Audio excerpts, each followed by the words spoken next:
Now, more than a month on from Iran's brutal crackdown on mass anti-government protests, which left thousands dead, there have been reports the regime is widening its crackdown on dissent, arresting several leading members of the reformist movement in recent days. Well, since the unrest began in late December, the US-based human rights activist news agency has confirmed the deaths of nearly 7,000 protesters, including more than 150 children. And in the last week, there have been signs of a renewed crackdown. Several reformists have been arrested in their homes, while the Nobel Peace Prize laureate Narges Mohammadi, already in prison, has been given an additional 6-year sentence. Well, for the first time since those protests, the BBC has now gained access to Iran. Our chief international correspondent, Lyse Doucet, is in Tehran for us. And let me just tell you this, Lyse is reporting from inside Iran on condition that none of her material is used on the BBC's Persian service.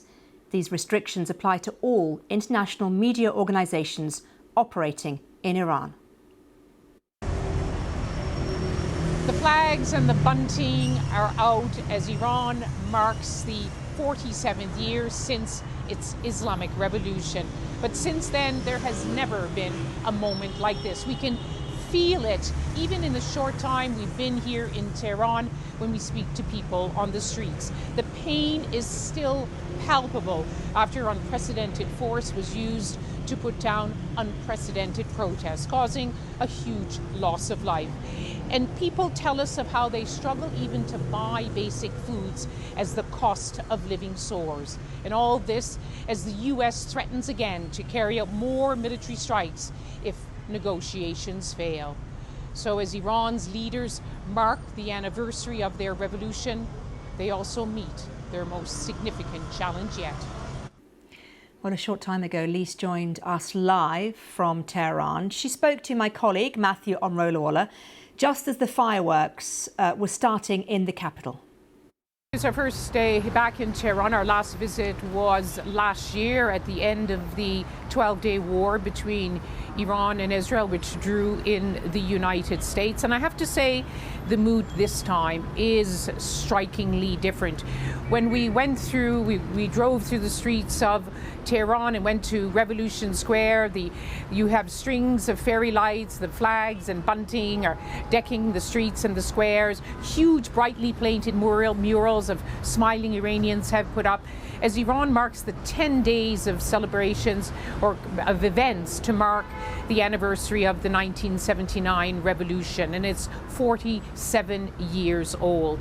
The weather today is grey and drizzly, but there is also, well, we feel this grey pall across the city. You feel that the pain is still raw after the momentous events of the past few weeks that we cover, that people, media around the world covered. Unprecedented protests met by an unprecedented crackdown and a huge loss of life. We still don't know exactly how many people were killed in the crackdown, how many people were injured, how many people are still missing. And while some people, we were just recording for radio, so no camera, some people still said, Hatal Nok, no, too dangerous, but so many more wanted to send a message to their leaders about their pain over what had happened. The authorities are making a point of saying we're going to document all of the people who were killed. And today we were told they have so far listed 3,000, a little bit more than 3,100 people who had been killed. Of course, they say that the unrest was the work of rioters, of troublemakers and terrorists. And yes, while there was some arson, the burning down of buildings and mosques, which the protesters, of course, saw them as symbols of the regime, and so therefore it was a political gesture. But the government has basically called this and basically said that they will face the severest punishment, the death penalty even, for these acts of attacks on public property. The number that we have been getting, and it keeps rising from international based human rights groups, is a little bit less than 7,000, but we may never know, or at least not know for a very long time, exactly how many people have been killed. Some people have been reluctant to tell the authorities about the loss of their loved ones, fearing that they would face consequences for their loved ones, their family members, their friends being identified as protesters. We did have reports that some of the authorities were asking for money to be able to receive the body, to be handed over for burial.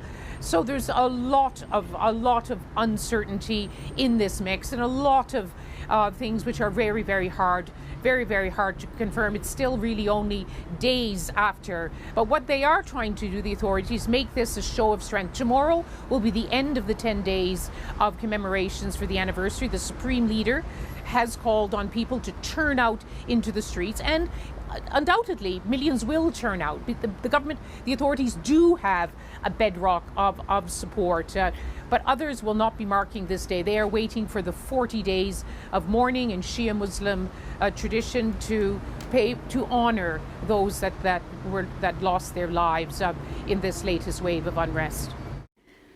That was our chief international correspondent Lyse Doucet reporting from inside Iran.